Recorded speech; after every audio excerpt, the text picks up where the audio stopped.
Well, when the Bolts come back from Olympic break, they're going to be treated to one of the NHL's hardest remaining schedules. Can they get through it? And do they need some support at the trade deadline to help them through it?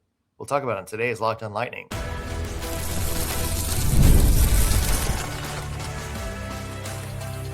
You're Locked On Lightning, your daily podcast on the Tampa Bay Lightning, part of the Locked On Podcast Network, your team every day. Thank you for making Locked On Lightning your first listen of the day. Every single day, we are your free daily Tampa Bay Lightning podcast, part of the Locked On Podcast Network, your team every day. As always, we want to begin with a shout out to our everydayers. Those of you who tune into every single show, every single day, we love you. Appreciate the support you give us week in and week out. I'm Nick Morgan, and I am joined by the Milan to my Cortina, Greg Stephen. Greg, welcome, my friend. Good morning. Lots going on right now. Got the Olympics, and today we're going to talk about what's going on with the Lightning when they return from the Olympics and the road ahead and what more there is to come for this team because it doesn't get any easier, does it? No, certainly a lot of roadblocks in the way for the Tampa Bay Lightning. We talked about yesterday maybe the impact of guys like Kucherov and Vazzy not playing in these games, whether that extra rest will help or hurt them. Let's hope it's helped because the Lightning have one of the toughest remaining schedules in the NHL. We'll talk about that. And each of us will say the one area for the Tampa Bay Lightning that we think needs to improve for the Bulls to get through the second half of the season, and whether they need to go to the trade deadline market to fix that hole. That plus the first men's Olympic Games begin today. We'll have a preview, including a couple of Bolts in action, some X factors for that game, all coming up on today's show. A lot to get to. Before we begin, do want to mention today's episode is brought to you by FanDuel. The Winter Games are in full swing, and there's no better way to follow them than with a bet on FanDuel. FanDuel, play your game. All right, Greg, let's talk about the wagon that is the Tampa Bay Lightning remaining schedule. The Bolts on Olympic break right now. When they come back, according to tankathon.com, they have the fourth toughest remaining schedule in the entire NHL. And as you mentioned, as we talked off camera, it kind of kicks in right off the bat. The Lightning's first game, Tampa Bay, then it's Carolina who's leading their division, then Buffalo, who, as we just mentioned, is on a level of heaters straight as the Tampa Bay Lightning, and then the Minnesota Wild, who are in contention for the Central right behind Colorado right now. Even though Colorado is running away for that division, Minnesota have proven to be a very, very hot team since getting Quinn Hughes. So, Greg, not a lot of rest and not a lot of time for the Bolts to sort of ease back into things. They're jumping, they're jumping into the out of the frying pan into the fire. That's the right expression, right? Yeah, I think so. Yeah. Yeah, they're jumping out of the turned off frying pan because it's the Olympic break into the fryer. Yeah, right away here. Yeah, right into a back-to-back against two stacked teams, the Toronto Maple Leafs and the Carolina Hurricanes, Wednesday and Thursday, 25th, 26th. That's just tough to just walk right into off of a fresh 3-week break, right? Like, that's huge. And it's even more interesting that it's home and then away back-to-back. Yeah. So just super demanding right off the get-go. And like you said, the beginning stretch of this schedule is crazy. Like the teams you just listed, and then even after the Jets, you go right back into a back-to-back against Toronto and Buffalo on Saturday and Sunday, March 7th and 8th. It doesn't get easy at all for this team. And even looking further ahead, there are almost no stretches of let's call them gimme games. Just none. There's a team here and there throughout March that you're like, okay, this is probably a win. But even those games, I'm just going to name one, the Calgary Flames on the 22nd. The day before that, you play the Edmonton Oilers, and that's a back-to-back. So nothing about this schedule is easy. And then you look at April again, and it's just filled with divisional opponents again. Boston twice, Buffalo again, Ottawa, Montreal, Detroit. I mean, all these games matter so much. There's so many divisional games left. You gotta hope the Lightning can maintain what they walked into the Olympic break with. You really do. Yeah, well, they have 2 games against the Detroit Red Wings, who are second place behind right now. They have 3 games against the Buffalo Sabres, who we just mentioned on our heater. We have 2 games against the Montreal Canadiens, who are in the the top 3 right now in the division. 2 games against the Carolina Hurricanes, who are, as we mentioned, leaders of their division right now. And Greg, here's the thing is Tankathon lists the easiest remaining opponents for the team. The 5th easiest opponent that they have on their schedule is the Edmonton Oilers.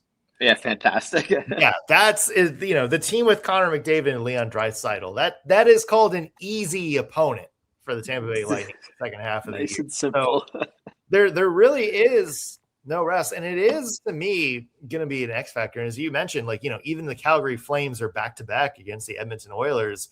This is really where, things are going to be tough for the Bulls this year. And I think I'm not going to, obviously the Lightning can do it, right? Yeah. I mean, look at the teams that they've beat during this heater. But it is, to me, maybe a little bit of a concern. At the very least, it's going to be more of a gauntlet. And that is where health comes into play. That's where rust comes into play. And for me, this is the biggest test of the season for the Lightning. I would say their first big test came with, a lot of the injuries earlier in this year, and they aced it. But to me, this is more of a different test. This is going to be can you stay focused from game to game? Because, normally you have some players that can help you out of bad games. I don't know how much room for error there's going to be in some of these second half of the year. These are teams that can pounce on mistakes. You're going to have to be it's, to me, the playoffs start on February 25th, Greg, and you just got to start treating every game with a playoff-like atmosphere, because not only do you need to win these games, Greg, the division is so close. As good as the Tampa Bay Lightning were in December and January, there's teams within 2 games of passing them in the division already. That tells you how tight this division is. That tells you how good every team in the division has been this year. So there's no room for error for the Tampa Bay Lightning here, because it is, they're not going to. But, you slip up, you have a bad run. It's not the possibility, it's not a possibility. There's multiple teams that pass you here, and all of a sudden you're looking at a wild card instead of a division champ. Yes. And you know what? To tie in with what you said about how difficult the schedule is and how tight the division is, Lightning have also played the fewest games in the NHL right now with 55. Which only means that they're jamming the rest of the schedule in to these last couple of months, and there's more games to be played than most other teams, right? So it's going to be tough. It's going to be a lot of demand on all these players. And I think one of my biggest concerns is injuries.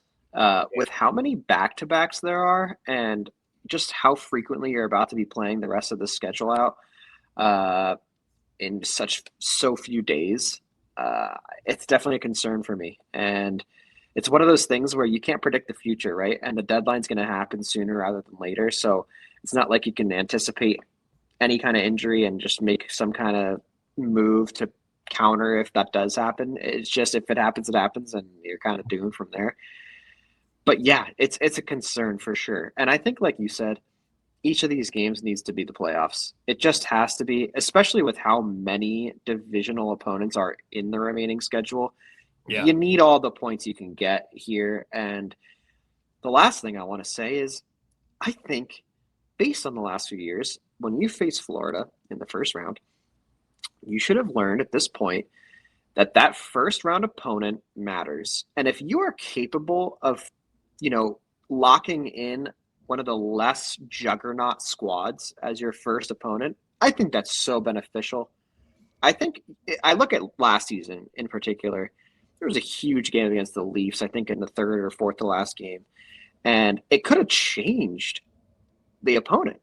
And I think if the Lightning just win that game, you're not playing the Cats in round one. And you know what that does? It allows you to establish momentum in round one so that if you do face the Cats, you have the confidence from winning the first round and you kind of broke the cycle of, the first round out. And I think they need to keep that in mind going forward. I think you really, really want to pick up as many points as you can. And I know that sounds silly. Obviously, you do that, right? But you really want to make sure you're beating these divisional opponents. You do. And I want them to come in first here, and I want them to take the matchup against the weakest team they possibly can. Yeah. As you mentioned, last year, the Maple Leafs were 9-1 in their last 10 to end the season. Yeah. And the Bolts went on, not a slide, but they were dropping points frequently, and that wound up being the difference between the number 1 and the number 2 seed. And the Lightning would have avoided the Panthers in round one, even though the Panthers had a little bit of a slide to end the season too. But, we know how that goes. So that leads to the question, what is the Bolts' biggest weakness headed into the second half of the year? And is it worth testing the trade market to see if there's a fix out there for it? We'll have that discussion when we come back on Locked on Lightning. Today's episode is brought to you by FanDuel. The Winter Games are officially here, and if you're anything like us, you're locking in for events that you only get to see on the biggest stage every 4 years. That's why we're following the Winter Games on FanDuel. It just makes sense. From medal counts to individual events to finding your angle in the sports you care most about, FanDuel gives you more ways to stay connected on the action. How about the drama of curling matches that start slow and somehow get super intense fast? Or the speed skating race is decided by inches. Hockey games that feel different right from the opening faceoffs. Even niche events like the biathlon. They become must watch when you're fully locked into the competition. FanDuel keeps the entire Olympic experience engaging from start to finish. If you want to see the bets available to you, go check out FanDuel right now. Go to FanDuel.com to get started, or download the FanDuel app straight to your phone so you can scroll along and see what bets are out there while you watch the games. The Winter Games are on, and there's no better way to follow them than with FanDuel. FanDuel, play your game.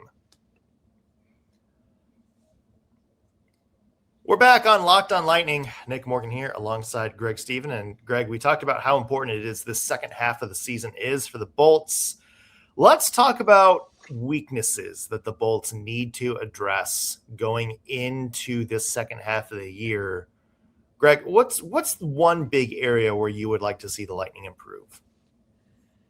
Look, this is a tough discussion, right? I mean, we both probably can acknowledge the fact that weaknesses.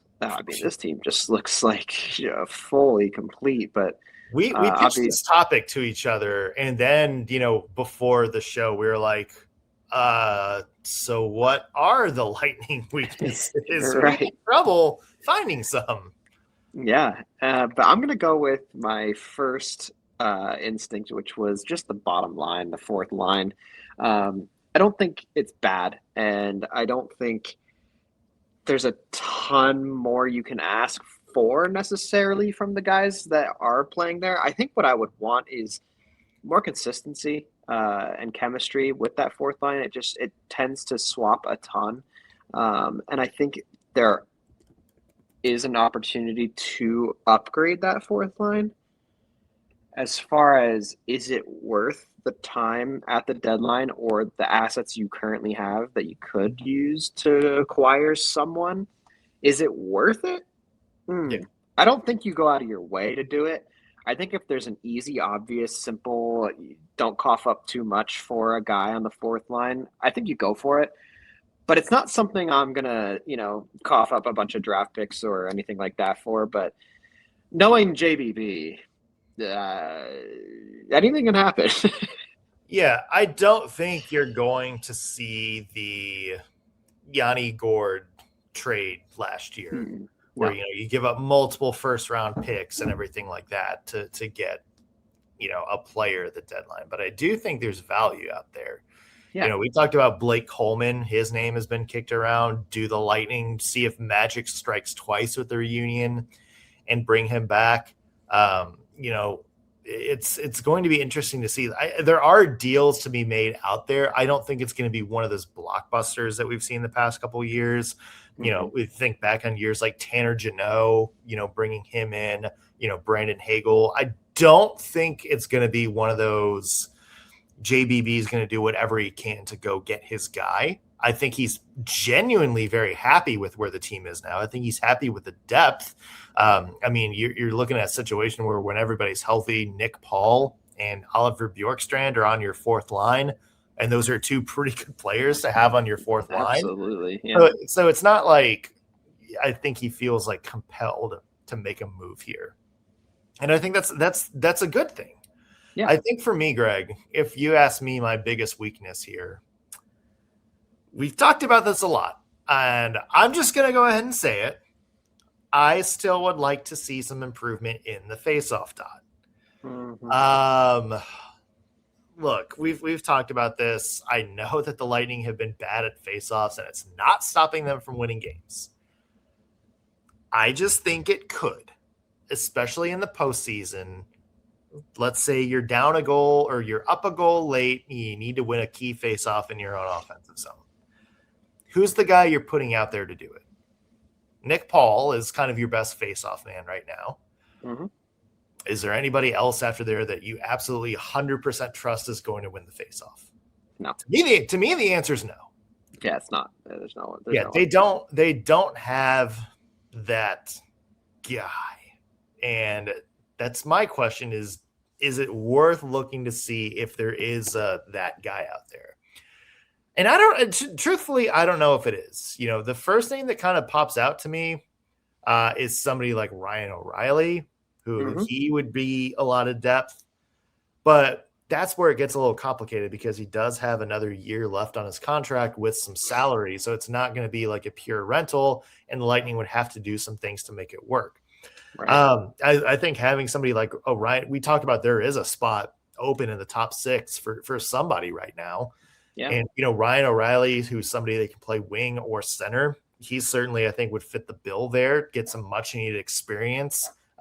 Even if, you want to play him down with guys like Gage Gonsalves, or Dominic James is somewhere in the mix there. So you have 2 centers.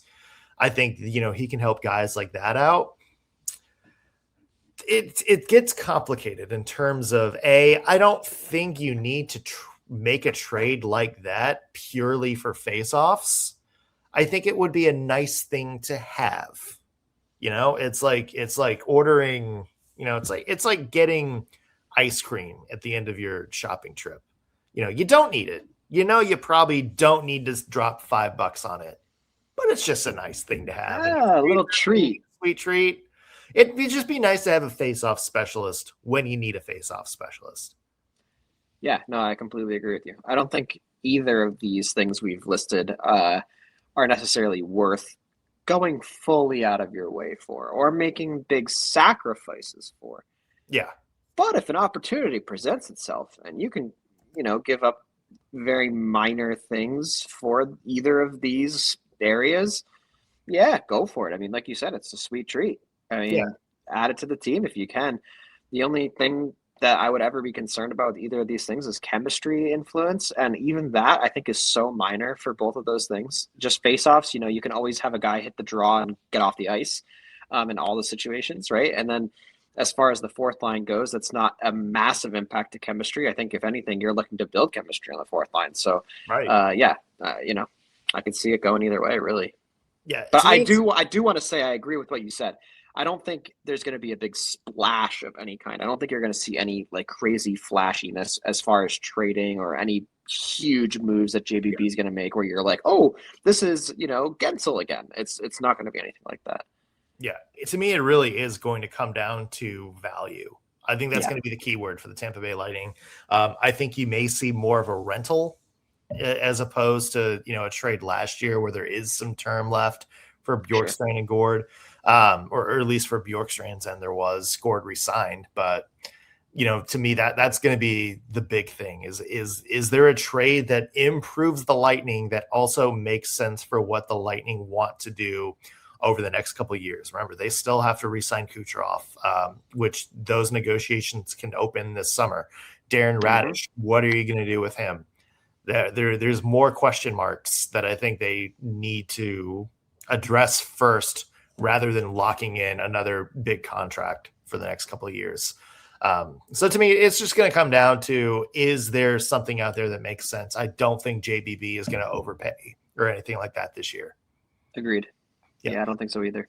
Right. Well, today in Milan, we have the men's tournament up and running, a couple of bolts in action. We'll talk about those games and some X factors when we come back on Locked On Lightning. Today's episode is brought to you by Quo. New year, new systems. This is a time when a lot of us look at the messier parts of how we run our business and think, there's got to be a better way. And luckily, there is. Streamlining your communications is one of the quickest upgrades that you can make for your business. That's why today's episode is brought to you by Quo, spelled Q-U-O. It's the smarter way to run your business communications, because when your team is reachable, organized, and communicating all in one place, you're not just working cleaner, you're creating more opportunities to connect with customers. Your whole team can call and text from one shared business number, so nothing ever gets missed. Everybody also sees the full conversation thread, which makes replies faster and more personal. Quo also works right from your phone or computer. You can even keep using your existing number, so there's no need for any other phones, equipments, anything like that. And Quo's smart AI tools automatically log calls, summarize conversations, and highlight next steps, so details never slip through the cracks. It's no surprise Quo is the #1 rated business phone system on G2, trusted by more than 90,000 businesses, from solo operators to growing teams. So make this a year where no opportunity or no customer slip away. Try Quo for free. Plus, get 20% off your first 6 months when you go to quo.com/lockedonnhl. Again, that is quo.com/lockedonnhl. Quo. No missed calls, no missed customers. We're back on Locked On Lightning. Nick Morgan here alongside Greg Stephen, and we have the men's tournament starting today, Wednesday. We've been waiting so long to actually see the NHL back on the ice, and it happens today. I'm excited. The women's tournament has been great. Obviously, USA, Canada yesterday. We're actually recording this as that game is going on, so don't have a full recap for you, but we are very excited that hockey has delivered so far and can't wait for the men to do the same. A couple of bolts in action today. The first game of the tournament is Finland versus Slovakia. Slovakia, of course, featuring our boy Eric Chernak. And then at 3 o'clock, Sweden versus Italy. Sweden with Victor Hedman and Pontus Holmberg on the team. Greg, it's good to see just some men's hockey, NHL players back on the ice after 12 long years. Yeah, absolutely. And just excited for all these games realistically. But this first one, odds in the betting department, wow, lopsided. And it's kind of surprising to me because they have Finland -360, which is cool. But then you look at the Sweden versus Italy game, and we looked at these rosters the other day together, right? Yeah. And Italy is hardly the underdog in the odds department. And I just think that's so interesting because I think Sweden is a significantly better team. So if you're looking to make some bets, and I had to give you my 2 cents, check out that Sweden matchup. Yeah. Slamming the Sweden bet. Oh, yeah. That one for sure. Let's talk about these games a little bit. We have Slovakia versus Finland. What role do you see for Eric Chernak playing on Slovakia this year, Greg? I think a significant one, if I had to guess. I think he's one of the fewer NHLers on that roster, and I'd imagine he's probably their D1 if I had to take a shot in the dark. He's going to play a huge role as far as I'm concerned. I think he also, you look at him and he's playing with the Tampa Bay Lightning, so he obviously knows what he's up to, right? So I think as as someone on his team, I'm trusting him, and if anything, I'm trying to learn from him throughout this tournament. So yeah, I think he takes on a huge role. Yeah, it's either him or Simone Nemec, who's kind of the star. You also have Martin Ferravari, who's on defense for the Washington Capitals. So, they have some names, but again, like Eric Chernak is kind of the elder statesman. He's played for Slovakia a bunch in international tournaments. So that's going to kind of be the X factor. It's going to be an interesting game. I have Finland in this one, even though I do think that Finland's roster maybe not as strong as past Finnish tournaments. We've also talked about how they have kind of been putting up some disappointing results in world tournaments. Didn't look all that great in Four Nations last year. Also, did not look good the past couple world championships, even though they're missing a lot of their best NHL players in those. You still expect Finland to have that depth. But yeah, to me, I'm still going Finland to this one. Although I will say, remember last tournament, the one without NHL players, Slovakia did pretty good due to Juraj Slafkovský. So let's not overlook the fact that Slafkovský, at 21 years old, is actually the veteran of this team. That's true. Yeah. That's funny to think about, actually. But no, I'm with you. I think Finland takes this game pretty easily. I mean, their roster is just so much more stacked from the Slavs, and Rantanen, Hintz, Heiskanen, they got Saros. It's just so stacked. So I do think Finland is the safer choice here. Yeah. Let's talk about the other game coming up today, and that is Sweden, featuring our boy Victor Hedman and Pontus Holmberg, taking on the host nation, Italy. I'm not even going to dignify who wins this game. If Italy wins, it would be maybe the biggest upset in Olympic hockey history. I will just say that. I want to talk about Victor Hedman, who, as we found out, is kind of slotted in as the number one defenseman. He and Rasmus Dahlin have been skating as the top pair together. Obviously, it's a little bit of a mixed bag from what we saw from Victor Hedman when he came back from injury. Didn't look all that great at the Stadium Series. The two games after that, started to look a little bit better, although he was playing a much smaller role. Greg, do you see the Olympics as maybe sort of a get-back tournament for Victor Hedman? Maybe a chance for him to get back in there, play some minutes, and get up to game speed without necessarily having to disrupt the Lightning chemistry? Yeah, you took it right out of my mouth. I think that's exactly what I was about to say. It's that I'm kind of happy that Hedman gets to play in this tournament, period. And that's because I just want him to get some more ice time. And yeah, it's not NHL ice time, but at the same time, I think with how long he was resting and healing, it's just better for him to skate right now in general. So I'm actually stoked for him to get out there and kind of reestablish his game a little bit. And obviously it's not with the Lightning, as we kind of talked about earlier with other players, but still hockey nonetheless. And I think it's going to be overall good for him and good for the Lightning. Yeah, I think this is one of those players that you would want to see, you would want to see him come back and maybe have a bigger role in this game, because I do think the more he plays and maybe the more big minutes he plays, the more that I think he's going to get back up to what he was before he got injured. So, that to me is going to be one of the big things for the Bolts in the second half of the year, is how well Hedman does in this tournament, how well he can get kind of reacclimated to playing like a number one defenseman, even though he might not be sort of the top line guy for the Bolts in the second half of the year, barring an injury, of course. And that leads us to Pontus Holmberg. He has not really been skating a lot in the top four lines for Sweden. It seems like he's there kind of as an extra man. It is good to see Holmberg just, get this experience. And Greg, for me, this is a player that's earned it. He is one of the Bolts' unsung heroes. He is somebody that works hard every day. I mean, you heard it from the first couple practices. One of the first names that John Cooper mentioned was Pontus Holmberg. he could not stop gushing about him in his first couple practices with him, and it's translated the season. We see how big of a role he plays for the Bolts.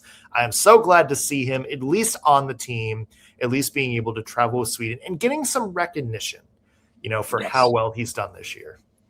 Yeah, I completely agree with you, and he absolutely deserves it. He's been great for the Lightning, and he's even found a home with Yanni, And it's so nice to see that he's landed in a spot that he looks really comfortable. He's playing some good hockey, and he's just been an effort guy. He's every shift you see him out there, and again, I think he absolutely deserves to, at the very least, be traveling with his country, and happy for him for sure.